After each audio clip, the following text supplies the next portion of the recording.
Hi, and welcome to this new episode. Today, I'm with Jeremiah Johnson, and we're going to talk about building muscles on fruits. I'll put chapters under the video, and you can go straight to the part that interests you. We'll talk about the nutrition part, we'll talk about the working out part, and we'll might also extend into coaching and the business part of it. So stay tuned. It's going to be amazing. Thank you so much for joining. If you want to support, you can like, share, subscribe. If it looks like I'm on a treadmill right now, it's because I'm on a treadmill and I like to do it for the calls. So Jeremiah, thank you so much for joining. And my first question to you is, what are you grateful for today? I love that. Today, I am grateful for life as a whole. That's a really, really good question. I'm grateful for life as a whole, the entire human experience. Beautiful. Thanks for sharing, man. And so we do quite similar things, which is we have a similar diet that we call fruit based, and we'll get into that. And we also want to look good and feel good and perform on that diet. So yeah, it's going to be exciting. Thank you for your time.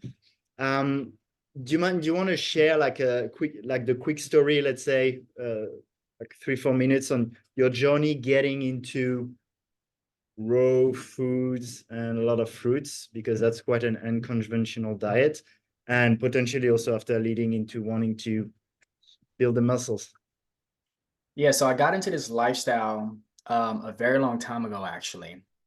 Um, so a lot of people don't know this, but I've been, along my journey, I've been multiple things, right? Multiple labels. So I've done, high raw, I've done raw, I've done alkaline, I've done, all of them, right? Just regular vegan.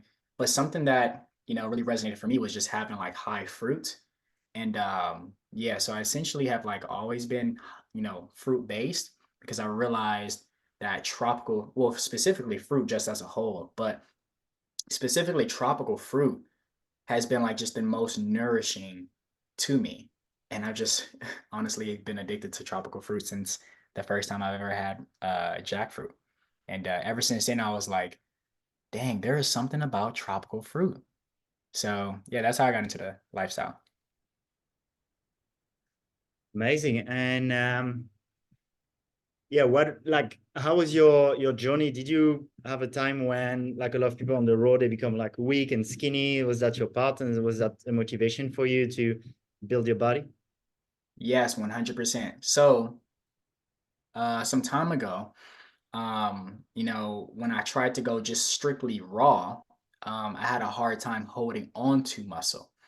And at that time, I was still figuring it out. So, that was one of the challenges that I did face. That's a really good question because a lot of times in the beginning, that's what a lot of people will face. But yeah, in the beginning, I couldn't hold on to my muscle. I had the strength, I could perform like crazy, but I just was not holding on to the muscle. Um, but yeah, time went on, more research, and also understanding that I just simply have to eat more, and also eat specific foods, led to me getting a grip on it and being able to put on some muscle. Awesome. Thanks. So let's get into it, man. Let's give so much value to the listener with starting with the food, the diet part. So you talked already about eating enough and the right food. So um, yeah, first question would be what, like, what is the main mistake people do on a raw vegan diet um, that gets them to become like too skinny or too weak in terms of food? I guess them to be too skinny or too weak. Really, it just comes down to them not eating enough. But it also could be like the fact that like they just are not utilizing what they're, putting inside of their bodies. So they may need to do a cleanse. And in the beginning, that's a natural process. It's like when you first become raw, everybody's gonna get skinny, you know? It's inevitable. So, what I've learned is that through the cleansing and also through just simply understanding that, you have to eat a lot more, you get to this point where you can actually sustain, a high fruit lifestyle. Mm. Oh, So and by the way, I'm eating like some dried cherries right here. So just so Yeah. everybody. It's like your pre-workouts. Yeah. Concentrated sugar. Cool. Yeah, that's really a life for me actually, because I had a potential client the other day. He was still in his detox phase, really skinny, but also in a protocol with Dr. Moss, and he was advised by in the protocol not to work out yet. So do you feel there's like a time to detox a little bit harder, especially he has like more of a like strong condition health wise? Like, do you like what's your balance when you have a client that comes and they're like too skinny, but they feel like they're still detoxing? Do you want to keep going with the detox first and then go into the building and eating more, or do you prefer more that smooth transition? It really all depends because a lot of people to this very day still don't even know how to build muscle just on like people just simply don't know how to build muscle. Like most of the time people will come to me and I'll look at their fitness plan. One, they're probably not even being consistent, right? Which is the first step, no matter what diet that you're on, you have to be consistent. All right.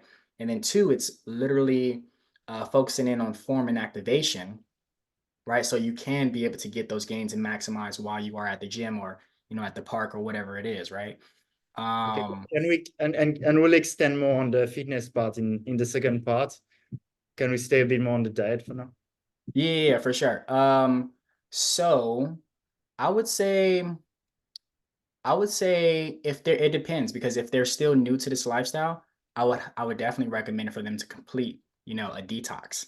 But if they're not so new to this lifestyle, and they've just been struggling to put on the muscle, then there's no need to like continue a detox.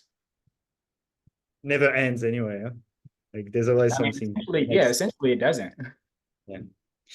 Cool. And to get a little bit more specific, so when you talk about the quantities, like do you track calories, for example? Do you have a certain number in mind? No, I do not track calories. I hated it. I did Yeah. it for a little bit. But I just hated it. Tracking calories is like too much. I like to just sit here and just eat like as I please. And also when you're eating like food that's specifically designed for you to consume, you don't have to track it. Just eat. Yeah, especially if you're really in tune with your body, Yes. yeah. Which I will say, um, a lot of people don't have that intuition yet. So in the beginning, I can understand like how it can be hard to understand like how much to eat, which is important. However, it's something that just comes about over time. But what I tell people is just try to have one more handful of whatever it is that you typically would eat. So if Yeah. it's like, so for example, if it's like, for example, if you typically eat only 1 cup of like honeydew melon, try eating two and just go from there. Awesome. Then regarding let's say maybe if we're going to the macros, do you have like an idea of macros you're shooting for or not at all? Like do you shoot for a certain amount of fat, certain amount of protein? Mhm. And I'm Uh, referring to Doug Graham 80-10-10, for example, it's one of his guidelines. yeah. So with that, yeah. So I mean, I really don't track anything. I just don't. Um, but what I will say is that, um, yeah, what I do prioritize is diversity. So as long as you get in anywhere from like 20 to like 30 or 35 plants, I mean, like plants, foods, fruits, or whatever, like you'll be fine. You know, that's what I aim to do. Mm. And do you do that also? Because for you, you've already developed that really intuitive feel, but do you do Yeah. that also with your clients? Oh, like, oh yeah. I don't like tell them to track their macros or anything like that. Okay. Yeah, cool. Um, so I know it's the basic question in our community, but yeah, you don't care at all about protein to build muscles. No, bro. This is the thing. Like, I feel like you really only have to, I feel like you really only have to like focus on, you know, amounts right? And protein, when you are on the sad American diet, or when you are on a meat-based diet, right? And we're not eating any of that. So like I just feel like we don't have to focus on that. Um, but yeah, like I don't track like any of that. But what I will say though is this: when it comes to protein, because it's such a huge to this very day, the question annoys me because it's like it's everybody's question. Everybody has the same question. Where do you get your protein? How do you get your and you can't they'll say you can't get protein from fruits. It's the biggest lie ever, you know? Like fruits literally is the most ideal human food, you know? Um, and when you really, really look at it, it's amino acids. They tell you about protein, but they don't tell you about the building blocks of protein, which is simply amino acids. Amino acids come together, form something called a polypeptide chain. This polypeptide chain is essentially the protein molecule. And with that being said, boom, you have your protein. And ideally, you want to aim to get, you know, foods that are like a complete source of protein. Mm. And for amino acids, do you use any other like things that have a different profile? No, for example, personally, I like to use algae, like sea moss and marine phytoplankton, and sometimes shilajit, things that I feel might add to that diversity that are a bit beyond just the pure fruits and plants. Do you do that too? Um, Do you have anything where you feel that really helps?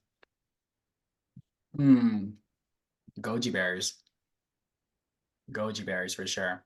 I do like ashwagandha and also like maca, things like that. I do sea moss as well from time to time, but only when like, it's available because I'm not really like in the States as often. But when I am, then I'll get me some. But even when I was in Ecuador, like there was even sea moss there. So, but yeah, but mainly most of the time I prioritize maca and the ashwagandha. Mm. Yeah, and they can be a good one for like a little bit more like slight stimulant almost because we're on such a low stimulation diet that yeah, and I love your simple approach, man. It's yeah, super simple. Talking about stimulation, I think that help sometimes I feel cacao helps me to get a bit that heart racing for the workouts. Is that something you're using too? So I did recently just have some cacao. I did recently just have me some cacao. Um, it's good, but I'm not noticing a drastic change, you know? So it could work. I know for some other, I got some friends that are like also like fruit based, right? Yeah. And they've tried adding in, cacao, and they've seen some drastic improvements and energy and stuff like that. But for me, it's just not that big of a difference so far, but I only just started to try it. Okay. Yeah, might be placebo for me too, but anyway. But yeah, but I can totally work out with that. And let's go. Do you want to share anything more on the diet, or should we go to the training? Yes. So when it comes to breaking the chains off wellness for whatever it is and for whatever reason that you want to break the chains off wellness for your health, right? Like, do not overcomplicate it. This is not rocket science. I know you have to know a little bit of science, for this lifestyle, right? To just kind of understand what is coming from, from what, etc. But you don't have to be a complete like doctor or health nut to be able to do this lifestyle and to thrive on this lifestyle. Just simply eat what you are biologically designed to eat, and you will do well. And also understand that it is okay to mess up. It is okay. By definition, like this human experience is not meant to be perfect. We aren't even perfect. So that's what I like to believe. So like, why should you be, any different? So like if you mess up from time to time, it's okay. You feel me? Just get back on the wheel or, pick up where you were at and just keep going from there. I love that. Perfectly imperfect. Yeah. Okay, bro. So let's talk about the training. So you started a little bit already talking about the activation and yeah, so and consistency. So okay, well, first question that actually relays the diet to the training is it different to train when you're on the diet we're on, or can we like follow any influencer and any tip and it's like the same for everyone? Uh, so I'll tell you this. When I first started to get into fitness, um, I remember those super early days when I would like, go to the gym, right? And I would hit legs, I would hit arms, I would do everything, right? I had no plan, no structure. But like through me doing that, I just realized that like I just got super sore, you know? And like, yeah, like I would easily get fatigued and just not be able to really like complete, the workout. But yeah, like I'll tell you this, when you eat a fruit-based diet, you will have large amounts of energy and it'll be endless.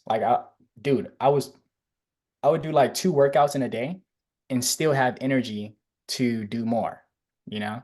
So that's just one of the benefits of eating fruit based and also like, working out. The energy is endless. And you know, you more than likely won't be getting fatigued as much as you, let's say, used to. Yeah, can't even stand in front of a laptop without moving. Yeah. Okay, and but then for in terms of the types of exercises and I don't know, progressive overload or the things you like, do you think it's pretty similar Yeah, I to think not? they're good. I think they're definitely good. Like the same rules apply when it comes to like, the fitness as like someone that's in, the animal, right? Like if you're eating a South American diet, the same rules apply like with fitness. So like as long as you there's really not much of a difference. If you want to build muscle, there's a system that you must follow. There's, form and activation that matters, right? Um, there's progress, you feel me? Um, yeah, like the same rules apply. For me specifically, I um I always start off with calisthenics and then I move into like doing some weights. So something I will tell you as well is this. Um, I didn't build as much muscle only on calisthenics. However, you can go far with calisthenics. I'm not saying you can't go far with calisthenics, but eventually at a certain point, at least from my experience, you know, I I just kind of hit like a wall. Um, and then I started to just incorporate, some weights. Cool. And so what are the tips you'd give like let's say a young skinny guy who wants to stay on his high raw fruit-based diet but wants to get some muscles, like yeah, what should you do? So if you want to get some muscle, right, on a high raw fruit-based diet, um, first you got to stop idolizing other people. Okay, I understand. I see both sides. Idolize someone and then like eventually get to that point, feel success. Ah, I'm the man. Cool, great, but like that's also kind of unhealthy. You're like looking at someone else for so long and you're like idolizing them and stuff like that. So what I would say is this, idolize yourself and also understand that this is not an overnight kind of thing. Okay. So my advice is this: first, look in the mirror and say that this is not a sprint, this is a marathon. Okay. So you got to put in the effort, you got to put in your hours, get your reps in, right? So understand, look, the name of the game is consistency. If you stay consistent, you will progress, period. Okay. If you want to build muscle, you want to lose weight, gain weight, whatever it is, tone, whatever it is, lean out, you can do it. Okay. Everybody can do it. Um, but you first got to commit to being consistent. Okay. And then over time, like let's say, the first month, right? Go harder. After the first month of just simply being consistent, next month, you feel me? Like switch up, do more compound exercises, right? And then start and incorporating certain exercises So applying certain techniques so that way you can really, really shred the muscle and you can build, the muscle that you want to build. And also decrease the amount of time that you're in the gym. Like you don't have to focus too heavy on reps. Something I'll say is this. In the beginning, I focused heavy on numbers rather than really like maximizing, in the workout, like um shredding the muscle. So yeah, eventually, like right now, reps in the very beginning is okay and it's cool. But over time, understand that you just have to, there's going to be a technique that you have to apply. You feel me? And what's the technique you have to apply? So for me, um, I'm trying to remember this guy's name. I think it's Matt something. His name is Matt something. But what I do is I do isometric holds. So for example, if I'm doing a pull-up, right? I'll come up, do a pull-up, and hold right here for like 15 seconds. Then I'll come down, right? And I'll do this until failure, right? After I've done my reps. So say for example, I'm only doing 10 reps, right? A set. Then I'm going to do 10 reps, and then the next set, I'm going to do like as many 15-second holds as much as possible, right? Hold for 15 seconds, come down. And then afterwards, I'm going to do some shorties, right? And then after the Mm. shorties, we can do negatives. It's just going to failure. It's really just going to failure. If you prioritize going to a failure, you will make a lot more progress than you think. Cool. But for you, you like to add that diversity. So let's say for me, when I do pull-ups, it's almost like the same. It's like more explosive positive and then 3-second negative. And usually I'll do that every time I train and progress on this. What I like with this is that I can track it and compare apples with apples. But I'm open to maybe it lacks it's simple, but maybe it lacks diversity. I don't know. Do you feel it's important to add those like variations? Yeah. I mean, yeah, for sure. Yeah, for sure. Like you can definitely track your progress. And tracking your progress is definitely recommended. Um, but in the very, very beginning, I think the biggest problem that everybody is facing is not, bro. I've dealt with a lot of people before, and the biggest problem, the most common problem is just consistency. Mm. It's consistency, bro. People just don't have the motivation to be so consistent because they think, oh, I'm going to the gym, I'm going by myself. I'm not as motivated to finish my workout, right? And sometimes not even motivated to just go, because they may live in a cold environment. Yeah. So I think the biggest problem in the very beginning for everyone that's getting into fitness is being consistent first. Yeah. Just show up to the gym and at least like I've done that sometimes, I just show up and then I'm there. I'm not gonna leave after 5 minutes. It'd be ridiculous. Exactamente. Cool. Exactamente. Yeah, is there anything else you feel is say important to share on the training part? Let me see. Just be patient. Just be patient. Okay. And dang, I'm really bad with names as of right now. There's this black dude that I know that's really, really amazing. Purely calisthenics, and his diet is trash.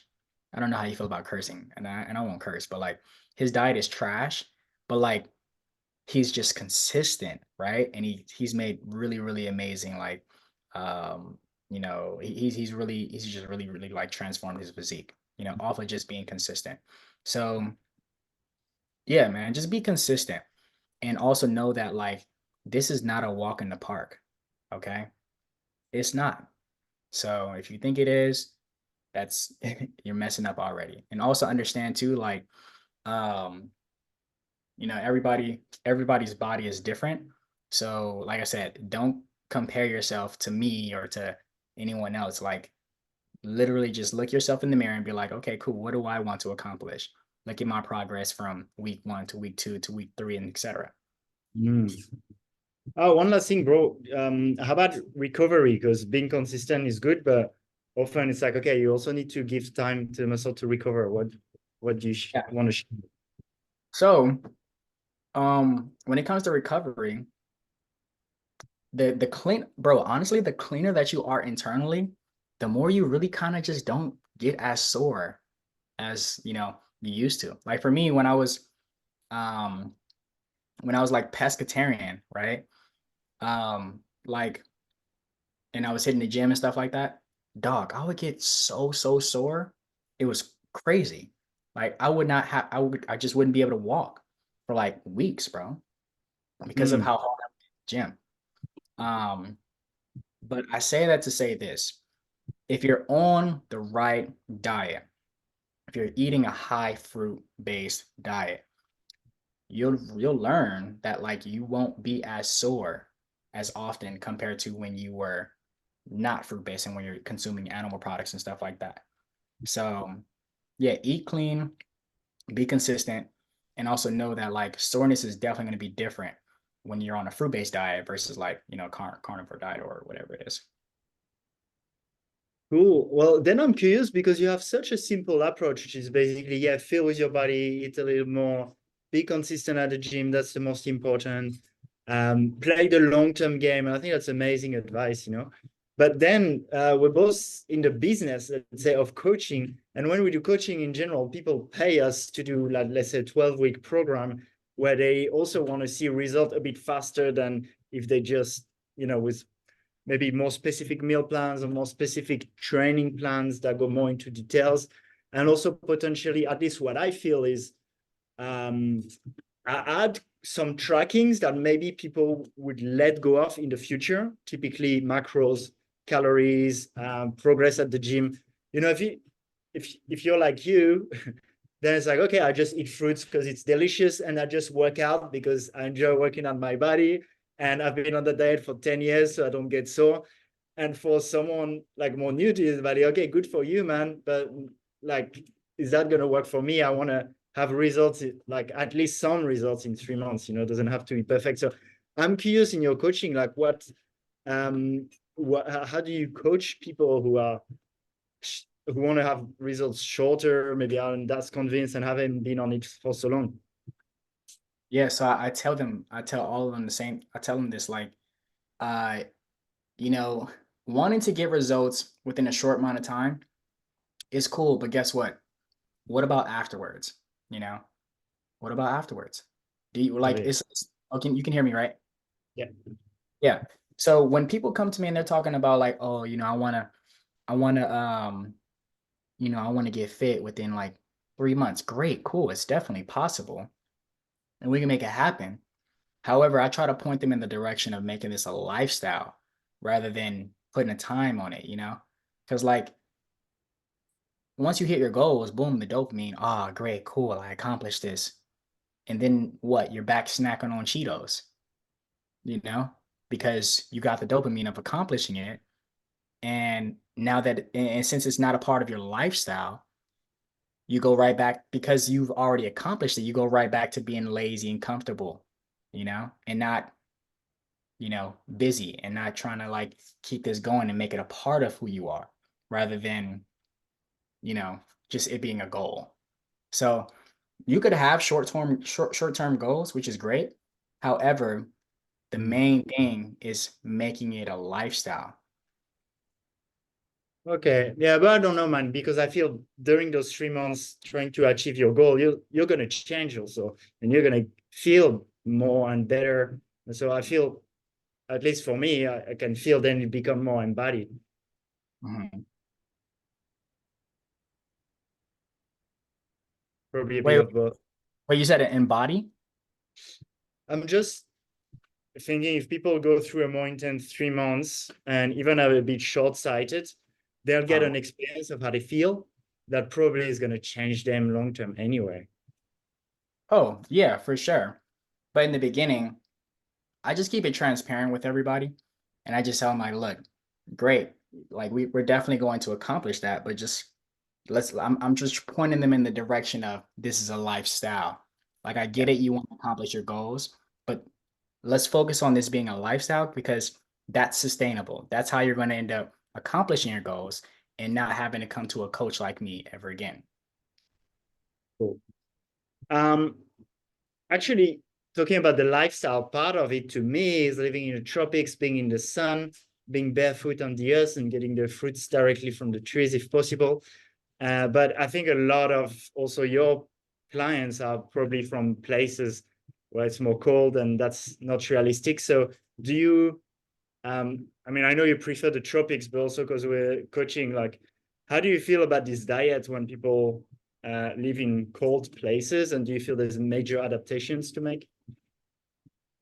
Yeah, so what I tell people is because I've had people who are from like UK, Canada, and what I tell people is this, yeah, like, and it's funny that we're, you know, that you asked me this question because just recently I was talking about this as well with someone who lives in I think it was like South Carolina, something like that. But I was telling him like, look, just because you see soursop as like a popular fruit on Instagram, that does not mean that you can't live without it. Like you can live this lifestyle perfectly fine without having guanabana. Guanabana. Now, don't get me wrong. I love guanabana and I highly recommend for you to have it, right? But um, if you live in an area where, you know, you definitely are not seeing a guanabana, understand that like, you know, there's so many other fruits that you can get, you know? We don't have it in Bali either, actually. Yeah, like I'm dog. I mean, look, I mean, you can come to the tropics.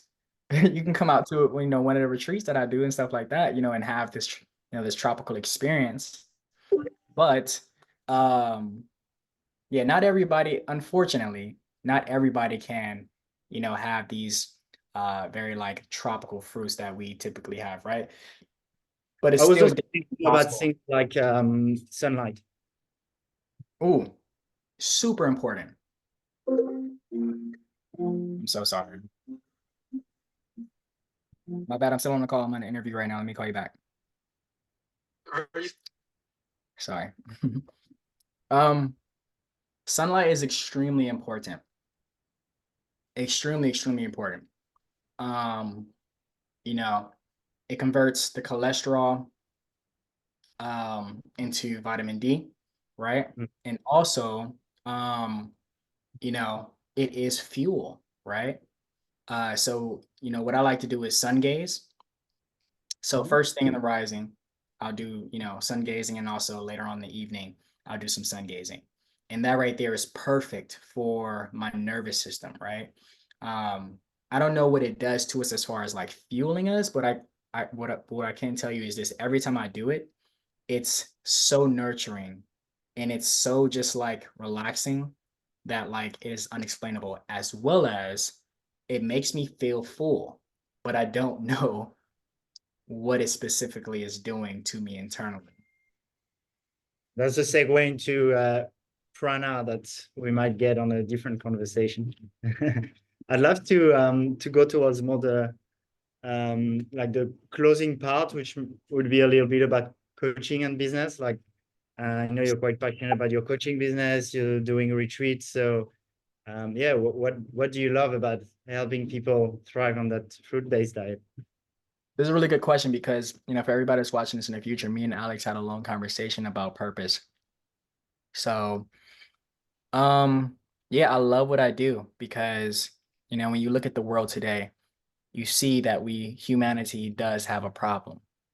And, you know, however you identify with the problem and call what it is, it all comes back to what we are putting inside of our bodies and our temples, right?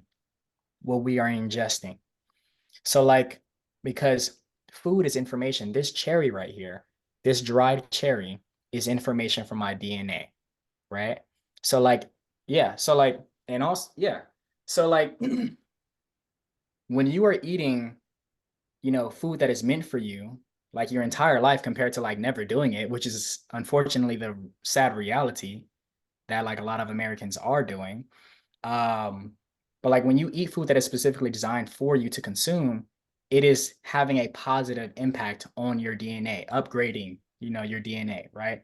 Allowing you to express in ways and be and be certain, you know, be a certain way that you would have probably never been able to do because, you know, typically we are eating the meats, the starches, and the processed foods and stuff like that. So, yeah, like what I'm all about is breaking the chains off wellness. When you really look at what's going on, I think that, if you really want to see changes on the planet, we have to stop eating the trash and we have to come back to what is real, you know? Like ask yourself, what is real? Now we can dive into the topic of how like, we can dive on, that side, right? But like we just come back, like, you know, microwavable foods, right? Is not real. Like that's not food. Meats, animal products, milk, that's not food for us. We are not biologically designed to consume that stuff. When we consume this, this is what we are designed to break down. You feel me? This is what we are designed to consume. I'm picking this up. This was a cherry that was dried, right? So like this is meant for me to consume, right? So all in all, to answer your question, I know I'm getting a little long-winded. I dedicated my life to, breaking the chains of wellness and contributing to humanity in a way to shift the direction of humanity's health in a direction of, true health, right? Which can inspire connection, real connection, love, self-love, and also put us on a path of, you know, engaging with, you know, um, you know, uh, telepathy again, right? Telekinesis, right? Zero point 0.6 energy, etc. Right? We can begin to think on that vibration when we are actually consuming what we're supposed to be consuming, right? Because this is information. So why not feed your DNA, right? Information that's going to upgrade it, so that way you can be that better person for your mom or your family or your daughter, your son, or something like that, you know. Well, thanks for sharing, man. Fully aligned with that. And yeah, I know you're hosting retreats too, and that's really cool. So you've been like an inspiration. I've looked at what you're doing. That's really cool. By the way, one thing like I find like when you're doing coaching on this is for me at least it's been the most motivating to do the workouts too, right? It's like sometimes I have conversations with potential clients and they actually also want to do coaching in that area. And actually starting the coaching can be the best motivation to actually build the muscle and be consistent with the workout. So that's just a little parenthesis there. I don't know if it happened to you too. Yeah, a little bit. However, what I will tell you though is this: how I am right now is what I've always been doing. I just didn't decide to start posting it and promoting it until like 2.5, maybe 3 years ago now. But I've been doing this for 7, going on 8 years. So Awesome, man. you see that, but you see, that's why I tell people, you have to make it a lifestyle. This is why the lifestyle point is so important because it became a part of my lifestyle. So like now I'm monetizing off of my lifestyle, which is positively impacting the planet and other people. You see, so like for people to achieve their goals, I know I'm going back a little bit, but for people to achieve their goals and make it sustainable, you have to make it a lifestyle. But yeah, continue. My bad. Well, maybe a last question. Do you feel you can have that lifestyle in the colder climates, or do you advise people to move in the tropics? You can, but it is a little more challenging. However, you could definitely do it a lot better in the tropics. And also, doing it in the tropics is like 1,000 times better because the food in the tropics is like so much more nourishing, right? And also, like, you're not in like the matrix, right? And you have access to a very wide variety. I mean, a wide range of fruits to consume. Yeah, cool. Okay, Versus, man. Yeah. Sorry, I couldn't hear that. I was just saying, like, versus being inside of like, America or like a colder climate. Yeah, I get it. Yeah, man, that's been amazing. That's been super insightful. I'm sure the listeners will love it too. So thank you so much. Just to close, can you share a little bit like how people can follow you, what you have next, and any last share you want to close this episode? Yeah, sure. So what I have going on next is there's multiple things. Um, let me see. Well, I'll tell you this because I don't really care if anybody like decides to like create this because I honestly just want to see this like manifest on the planet. Um, but there's this app idea that I have in mind uh that kind of, you know, allows humanity to be able to, you know, hmm, it's going to allow humanity to become just aware of their power, you know, at the level of which it can be. So just imagine this, an app where you had affirmations, right? And you were incentivized to create, you know, affirmations to positively impact certain events that happen on the planet, right? So say for example, there's a fire in Bali. Crazy, right? But like let's say for example, you create an affirmation for Bali, right? And you know, the affirmations very beautiful, very positively, you know, uplifting. Um and you know, the score of that was like, let's say, I don't know, 555. And I'm in America and I see that and I'm like, okay, great. I want to positively contribute to this. So I'm going to create my own affirmation. And now it's a 666, or let's say 777, right? Um, it's just going to incentivize, like, just imagine an app where we literally had direct impact and control over over our environment by just what we are saying, right? And the affirmations that, you know, we are listening to and creating, and other people are listening to and creating. And I'm gonna say this as well. This idea was created. I mean, well, this idea came about because when you look at 9/11, I think it was geologists, right? Geologists were saying, uh, they were saying that like on that day, like the vibration of the planet, like just reacted crazy. Well, guess what? How were human beings feeling and thinking, right? It was very low vibrational, right? So we are the world is us. How we think and how we feel and what we say matters, but we all have to be on that same vibration. So the more people that you can have on the same vibration, the more likely it is for that to become a reality. So yeah, so that's something that I'm working on, as well as plan on coming to Bali and hanging out with Alex. Yeah, look forward to meeting you in person, man, and to collaborating also, maybe before that even more. Mhm. Thank you so much, Jeremiah. I'll put the links for people to follow also in the description. And yeah, sending much love to you in LA right now, and sending love to everyone. Thank you for listening. You can share, subscribe, like if you want to support. Muchas gracias.